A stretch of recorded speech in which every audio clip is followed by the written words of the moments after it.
Good morning, মোৰ নাম শাহনাজ খাতুন। মই ক্লাছ 3ত পঢ়ো। মাননীয় প্ৰধান শিক্ষক মহোদয়, সন্মানীয় ছাৰ বাইদেউসকল, মোৰ বন্ধু বান্ধৱসকল আৰু মৰমৰ ভাই ভণ্টিসকল, পোনপ্ৰথমে মই সকলোকে শিক্ষক দিৱসৰ শুভেচ্ছা জ্ঞাপন কৰিছোঁ। প্ৰতি বছৰে 5 ছেপ্টেম্বৰ তাৰিখে সমগ্ৰ ভাৰতবৰ্ষত শিক্ষক দিৱস পালন কৰা হয়। 5 ছেপ্টেম্বৰ হ'ল ভাৰতৰ দ্বিতীয় ৰাষ্ট্ৰপতি ডক্টৰ সৰ্বপল্লী ৰাধাকৃষ্ণদেৱৰ জন্মদিন।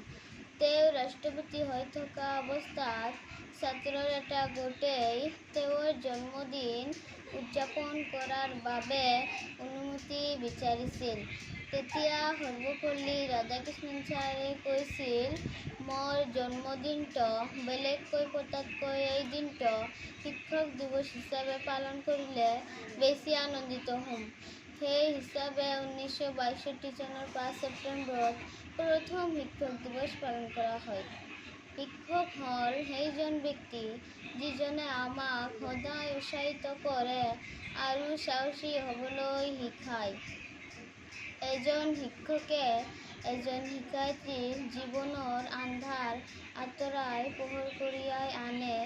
এই মহানতাৰ বাবে আমি আমাৰ সকলো শিক্ষক শিক্ষয়িত্ৰীৰ ওচৰত চিৰঋণী। আহক আমি সকলোৱে আমাৰ শিক্ষকসকলৰ প্ৰতি শ্ৰদ্ধা জনাই এই শিক্ষক দিৱসক সাৰ্থক কৰি তোলোঁ। এইখিনিতে মই মোৰ চমু ভাষণ সামৰণি মাৰিব লৈছোঁ। মোৰ যদি কিবা ভুল ত্ৰুটি হৈ থাকে ক্ষমা কৰিব। আজিৰ এই অনুষ্ঠানত আহি অনুষ্ঠানখন ধুনীয়া আৰু সফল কৰাৰ বাবে সকলোকে ধন্যবাদ।